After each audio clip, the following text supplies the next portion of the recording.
జగమంతా రామమయం, మనసంతా రామజపం. జనవరి 22, 2024లో కోట్లాది మంది ఎదురు చూడబోతున్నటువంటి ఒక రోజు ఆ కళ సాకారం కాబోతోంది. కొన్ని ఏళ్లుగా దశాబ్దాల తరబడి జరుగుతున్నటువంటి ఒక పోరాటానికి ఆ రోజు ప్రత్యక్షంగా అందరూ రామ్ లల్లాని దర్శించుకోబోతున్నారు. అందుకు సంబంధించి ప్రస్తుతం మనం ఉన్నాము రామ్ సేవాపురంలో.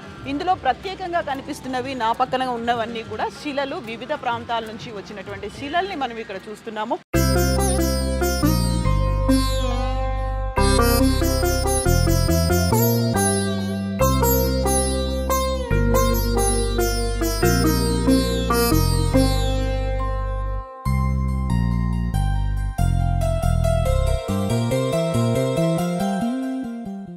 ఇక్కడ కనిపిస్తుంది నేపాల్ నుంచి వచ్చినటువంటి శిల.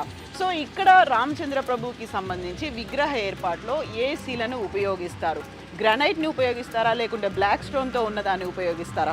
ఇక్కడ నేపాల్ నుంచి వచ్చింది అంటే అక్కడ సీతామయ్య జన్మించినటువంటి స్థలం కాబట్టి అక్కడి నుంచి కూడా రాముల వారి విగ్రహాన్ని తయారు చేయడానికి ఈ శిల ఏమైనా ఉపయోగపడుతుందేమో అని పంపించారు. ఆ శిలని మనం ఇక్కడ చూస్తున్నాము. ఇక్కడ ఉన్నటువంటి శిలలు అన్నీ కూడా ప్రత్యేకంగా రాముడిని తయారు చేయించడానికి ఉపయోగపడేలా అక్కడి నుంచి వచ్చినటువంటి శిలలు. ఇంకా మనకి నేపాల్ నుంచి వచ్చిన శిలతో పాటుగా రాజస్థాన్ నుంచి వచ్చినటువంటి శిలను కూడా మనం చూస్తున్నాము. గలేశ్వర్ ధామ్ దగ్గర నుంచి వచ్చినటువంటి ఆ శిలతో పాటుగా అండ్ ఇక్కడ రాజస్థాన్ నుంచి వచ్చినటువంటి శిలలు. రాజస్థాన్ సే అయి 3 శిలాయ, ఇక్కడ 3 రకాల శిలలు కనిపిస్తున్నాయి. ఈ 3 రాజస్థాన్ నుంచి వచ్చినటువంటి ఈ 3 శిలలు. సో గ్రానైట్ ఉంది అండ్ పింక్ గ్రానైట్ ఉంది. గ్రానైట్కి సంబంధించి ఏది సెలెక్ట్ చేస్తారు? ఓవరాల్గా అయితే ఇక్కడ రామ్ లల్లా విగ్రహ ప్రాణ ప్రతిష్ఠ జరగబోతుంది జనవరి 22న. అక్కడ 3 రకాల విగ్రహాల్ని ఎంచుకున్నట్టుగా రామ్ జన్మభూమి తీర్థక్షేత్ర ట్రస్ట్ వెల్లడిస్తోంది.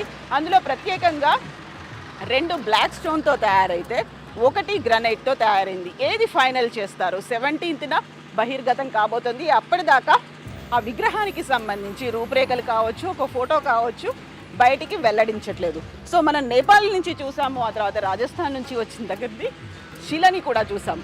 సో ఇక్కడ మనకి కనిపిస్తోంది కర్ణాటకకి చెందినటువంటి శిల. సో ఈ శిలలు కూడా అతి కీలకంగా కాబోతున్నాయి. ఏ శిలని ఎన్నుకుంటారు అనేది.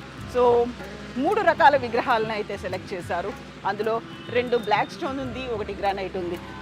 ఇప్పటిదాకా ఒక అఫీషియల్గా ఫైనల్గా ఒక కామెంట్ అనేది రాకపోయినప్పటికీ కూడా రామ్ లల్లా విగ్రహం అనేది బ్లాక్ గ్రానైట్తో ఏర్పాటు చేశారు అనేది, అది కర్ణాటకకి చెందినటువంటి విగ్రహం అనేది. సో ఓవరాల్గా అయితే ఇక్కడ ఉన్నటువంటి ఈ శిలలన్నీ కూడా కర్ణాటక సే అయి 3 శ్యామ్ శిలాయ, అంటే కర్ణాటక నుంచి వచ్చినటువంటి 3 నల్ల రాతి శిలల్ని మనం చూస్తున్నాం. సో జనవరి 22న ఈ రాళ్ళకి సంబంధించి, ఈ శిలలకి సంబంధించి ఏది విగ్రహంగా మారింది, ఏ శిల ఉపయోగపడబోతోంది అనేది జనవరి 15న తెలుస్తుంది.